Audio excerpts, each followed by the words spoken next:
Selamat siang Bapak dan Ibu semuanya. Pertama-tama puji dan syukur saya panjatkan kehadirat Tuhan Yang Maha Esa, karena atas rahmat dan anugerahnya kita semua masih diberikan kesehatan hingga saat ini. Pada kesempatan kali ini saya akan menjelaskan penugasan hari ke-8 dengan materi kedudukan dan peran ASN menuju Smart Governance. Sebelumnya perkenalkan, nama saya Renaldi Pamukas dengan NDH 03 dari kelompok 3 Angkatan 10 Latsar CPNS Pemprov Jabar tahun 2025. Pembahasan yang pertama mengenai profil instansi. Tempat instansi saya bekerja adalah di RSUD Jampang Kulon yang merupakan suatu RSUD di Provinsi Jawa Barat di bawah Dinas Kesehatan Provinsi Jawa Barat yang diawasi langsung oleh Gubernur Jawa Barat. RSUD Jampang Kulon beralamat di Jalan Cibarusan nomor 1 Tanjung, Kecamatan Jampang Kulon, Kabupaten Sukabumi.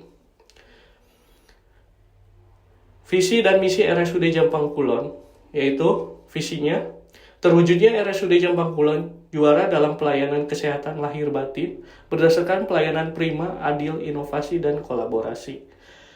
Dan untuk mencapai visi tersebut terdapat 3 misi RSUD Jampang Kulon, yaitu yang pertama, membentuk sumber daya manusia yang berbudaya berkualitas, berbahagia melalui pelayanan prima dan profesional dengan sasaran misi pelayanan kesehatan juara. Yang kedua, mempercepat pembangunan sarana dan prasarana berbasis ramah lingkungan dan tata ruang melalui inovasi berkelanjutan dengan sasaran misi akses pelayanan kesehatan juara. 3. Meningkatkan produktivitas daya saing rumah sakit melalui pemanfaatan teknologi dan kolaborasi untuk mencapai tata kelola rumah sakit yang efektif, efisien dengan sasaran misi rumah sakit juara. Adapun bagian struktur organisasi RSUD Jampang Kulon adalah seperti gambar di bawah ini. RSUD Jampang Kulon dipimpin oleh seorang direktur yang berkedudukan dan bertanggung jawab langsung kepada Dinas Kesehatan Pemprov Jabar di bawah Gubernur Jawa Barat. Direktur membawahi 4 kepala bidang besar yang terdapat di RSUD Jampang Kulon, yaitu Kepala Bidang Tata Usaha, Kepala Bidang Pelayanan, Kepala Bidang Penunjang, dan Kepala Bidang Mutu dan Akreditasi. Sedangkan Kepala Bidang Pelayanan membawahi Kepala Seksi Pelayanan Medis dan Kepala Seksi Pelayanan Keperawatan. Seksi Pelayanan Medis mempunyai tugas pokok melaksanakan sebagian fungsi Seksi Pelayanan Medis. Dalam melaksanakan tugas pokok sebagaimana dimaksud mempunyai fungsi yang pertama, pelaksanaan koordinasi, penyusunan, dan menghimpun bahan kebijakan teknis seleksi pelayanan medis. 2. Pelaksanaan pelayanan medis.